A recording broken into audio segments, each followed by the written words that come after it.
네, 안녕하세요. 오늘 제가 이야기할 주제는 자녀 증여입니다.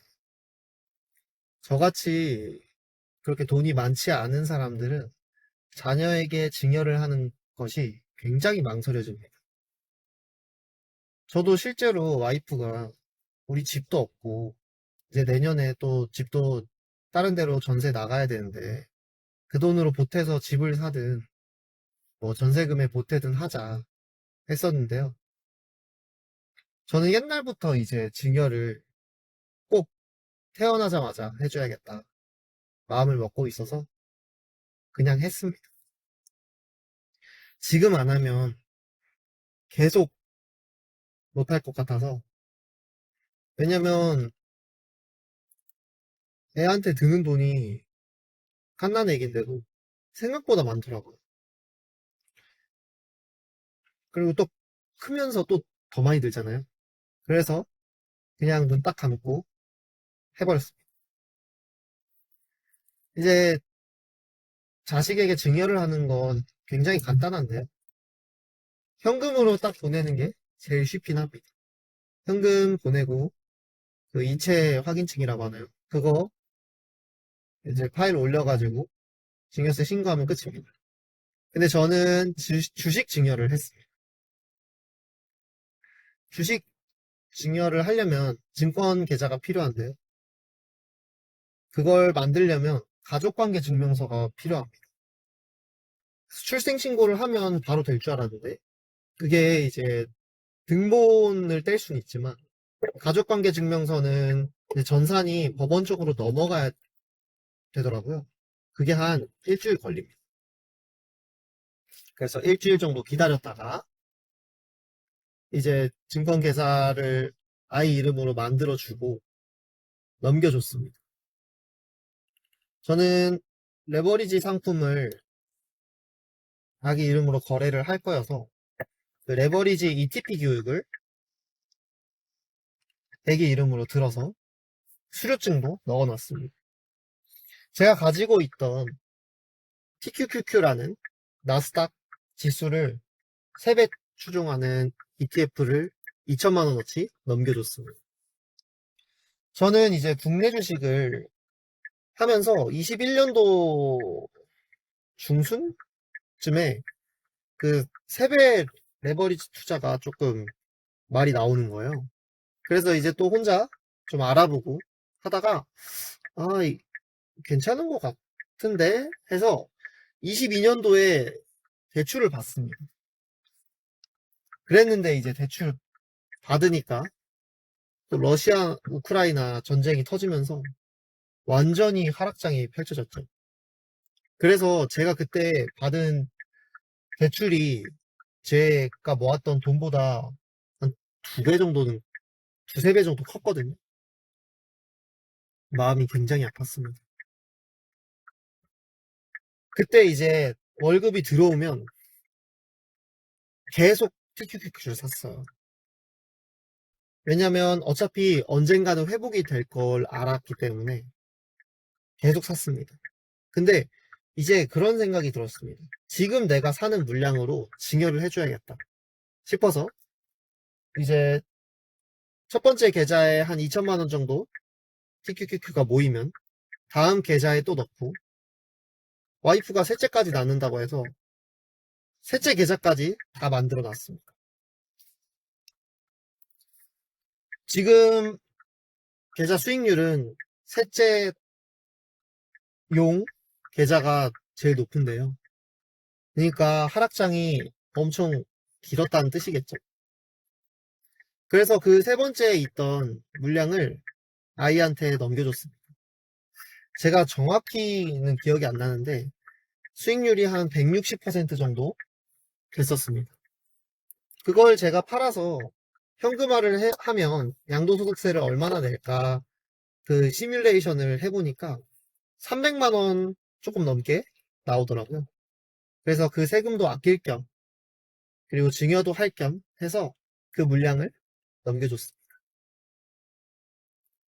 그래서 TQQQ를 계속 애기 계좌에서 들고 있을 거냐 하면 그건 또 아닙니다.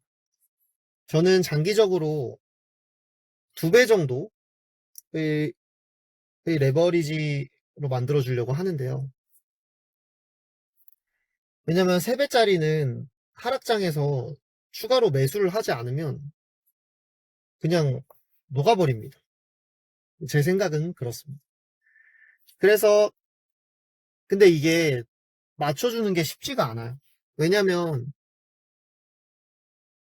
이게 증여를 하면 제가 샀던 그 평균 단가는 아무런 의미가 없어지고 전날 종가로 초기화가 됩니다. 평균 단가가요. 근데 그걸 1년 안에 팔면 제가 샀던 평균 단가로 계산이 돼서 결국에는 절세를 위한 증여가 의미가 없어집니다. 결국에는 애가 똑같은 세금을 내야 돼. 그래서 1년 동안은 강제로 들고 있어야 됩니다. DQQQ를. 그게 25년도부터 바뀐 걸로 알고 있는데요. 그 전에는 그냥 넘겨주자마자 팔아도 됐어요. 근데 지금은 그게 안 되기 때문에 1년 동안 안 떨어지길 바라면서 기다리려고 합니다.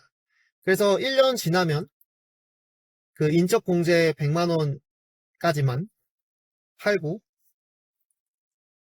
그 2배로 바꿔주려고 합니다. 그래서 TQQQ랑 QQQ의 비율이 1대1이면 2배 정도 되잖아요. 그런 식으로 조금씩 매년 바꿔주려고 합니다. 그래서 하락장이 올 때 보통 이제 적립식 투자를 우리가 하잖아요. 뭐 한 달에 월급 받으면 얼마씩 이렇게 사시는 걸 새로운 계좌를 열어서 사시면 증여할 때 좀 좋습니다. 왜냐면 하락장에 산 물량이 결국에는 수익률이 제일 높잖아요. 그래서 양도소득세를 그만큼 더 아낄 수 있습니다. 증여 과정이 조금 처음 하시면은 좀 어려울 수도 있는데요. 이제 그 증권사의 검색창에다가 출고 아니면 뭐 대체 이런 걸 치면 그 물량을 보낼 수 있는 그 기능이 있습니다. 저는 메리츠 증권을 써서 그 대신 똑같은 증권사를 써야 돼요. 그래서 아이도 메리츠 증권을 만들어줘서 제 물량을 이제 출고를 해서 아이한테 계좌번호 입력하면은 거기로 딱 넘어갑니다. 그래서 준 돈이 제가 지금 거의 한 2달 정도 됐거든요. 안 아깝냐 하면 아깝긴 합니다. 근데 이제 돌이킬 수가 없어요. 그래서 신중하게 고민하시고 생각하셔서 해야 됩니다.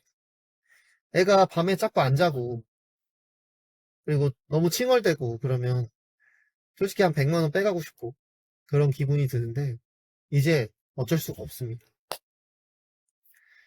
20살 되면 좀 생색 내야죠. 내가 그때 진짜 집도 없는데 그 돈을 증여해서 너가 지금 이만큼 돈이 있다. 아니면 좀 커서 좀 사춘기 올 때 내가 이거 증여했는데 너 지금 이러는 게 맞냐? 이런 식으로 하면서 좀 생색을 내볼까 싶기도 합니다. AI한테 한번 물어봤는데요. 2배는 이제 QLD니까요. QLD 장기 수익률 한 20년 투자하면 얼마일까? 물어보니까 무슨 말도 안 되는 숫자를 줘가지고 그거는 이제 너무 잘 됐을 때가 아닌가 싶어서 믿을 게 못 되는 것 같고요. 제 개인적으로는 한 50배 정도 꿈꾸고 있어요.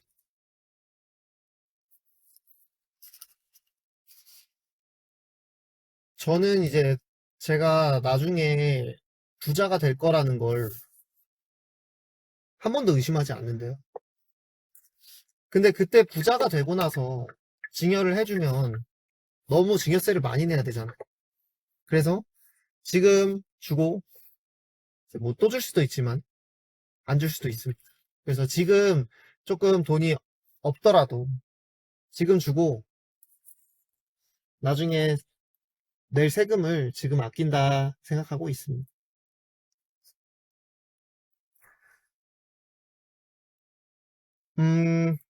추가적으로 더 욕심이 나시는 분은 그 나라에서 부모급여랑 아동수당을 줍니다.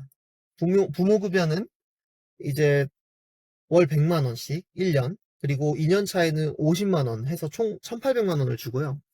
아동수당은 만 8세인가까지 매달 10만 원을 줍니다. 두 개가 따로 들어오는데요.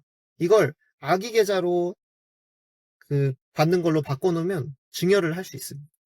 정부 지자체 이런 데서 주는 돈은 증여가 아니라고 알고 있거든요. 그래서 와이프랑 이야기를 해봤습니다.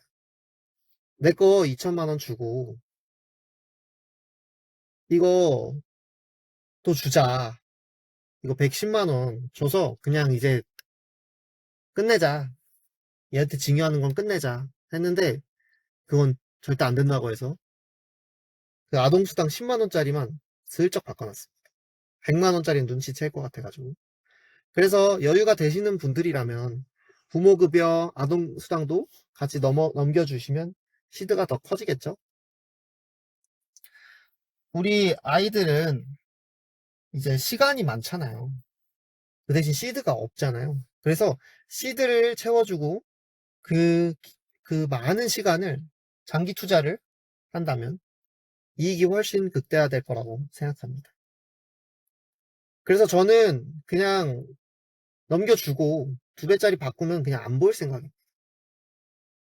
그냥 아이 계좌 뭐 안 보이기 이런 거 해놓으면 되지 않을까요? 계속 그걸 보고 있을 생각은 없습니다.